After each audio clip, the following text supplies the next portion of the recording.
This piece used to be up there. It's actually part of the roof. Got blown away by those powerful winds yesterday. Within the last few minutes that we were here, that smoke coming from that manhole that you see behind me has thickened, and that has only happened within the last few minutes. This is what we know so far. There was an underground explosion that happened just after 5 o'clock. This is the biggest shell of its kind in the world, they say. This is a 24-inch diameter shell. It will shoot up into the air and then explode into a huge, spectacular fountain. Compare that to this little guy over here. This one is about 3 inches. It does the same thing, only of course in a much smaller scale. All these shells will be shot out of guns like this one. Take a look at this. This is the kind of problem. This is the kind of eyesore that city officials and authorities want to get rid of. Well, this summer they got the additional manpower to lick this problem.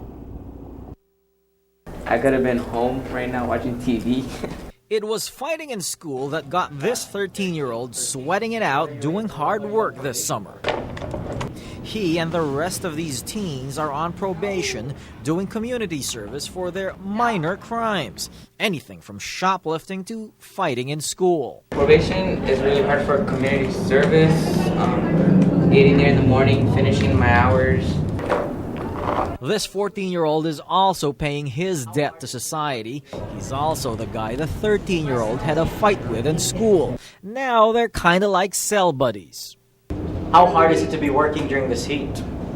Hard because you get sweaty and the paint covered all over your body. The program is part of the Riverside County Probation Department's Community Supervision Week. So far, the teens have cleaned up graffiti in Coachella and La Quinta. Now it's on to Cathedral City and Palm Desert. It used to be back in the day where it was just gangs, and now these tagging crews are coming on with spray painting just to make their mark.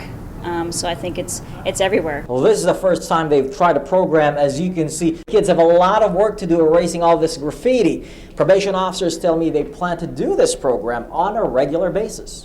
Well, the hope is that they're going to benefit, learn some responsibility, and there's accountability there. That if you commit a crime, then you're going to do some kind of you're going to have some kind of consequence.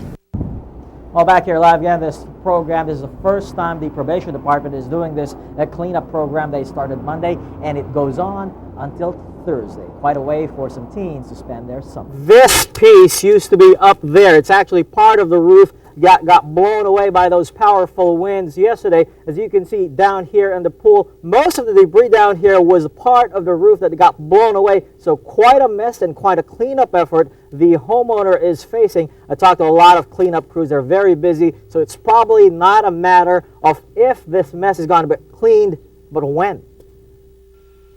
It sounded like real loud thunder, like it had hit the house, and then you could hear other noises. Lucy Feltz takes things lightly right now, but not 24 hours ago when wild winds tore chunks off her roof. It was frightening, of course, and when I saw that it was peeling off such big pieces, I figured the whole thing was coming off. Now she's figuring out how to clean this mess up. That's the pool swing. I bought it just this summer for my grandkids.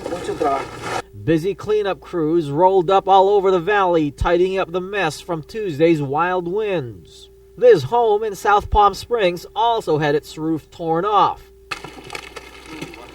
Firefighters made a quick patchwork, but cleanup crews still need to do their job. You know, that windstorm really blew down a lot of trees here in our area. I've covered a lot of weather stories before, and here's what happens. If you see here, these trees really aren't that deep-rooted. So when a strong gust of wind blows, this is what happens. You really couldn't tell there was anything wrong until I came around the side here and this massive tree had fallen. It narrowly missed the gazebo. We definitely were fortunate. I mean, it's still going to be a pain to clean this one up. That's my painting studio back here, and I can see on the front corner of it there where a piece hit that. I don't know if it did any damage to the roof there or not.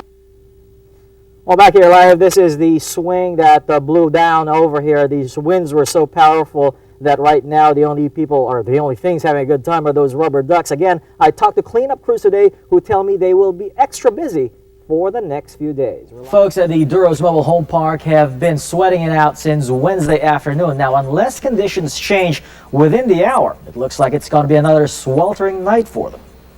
It is home to some 4,000 low-wage farm workers. And yes, the Desert Mobile Home Park, or Duroville in Thermal, has had its share of problems. This time, residents say about half the park has been without water and power since Wednesday afternoon. It's never gone out for this long before. Sara Sanchez says it's been a miserable 24 hours and counting.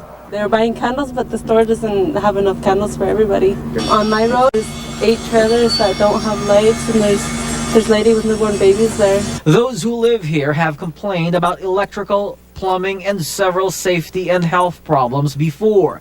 In May, an alleged arson fire gutted 8 homes, but authorities say the damage would have been less had the homes been within the prescribed 10 feet apart. Federal investigators recently inspected the park to determine if the park should remain open. During the inspection, federal investigators told me that they plan to talk to the residents here about possible relocation sites. So far, that hasn't happened. There's a lot of families here, though, that like it because the rent's not very expensive, but I don't know if they should be suffering just for that. We tried to talk to Harvey Duro, the park's owner, to get his side and follow up on the recent federal inspection. Mr. Duro available? No, he's not right now. But is he in the property? I don't know where he's at.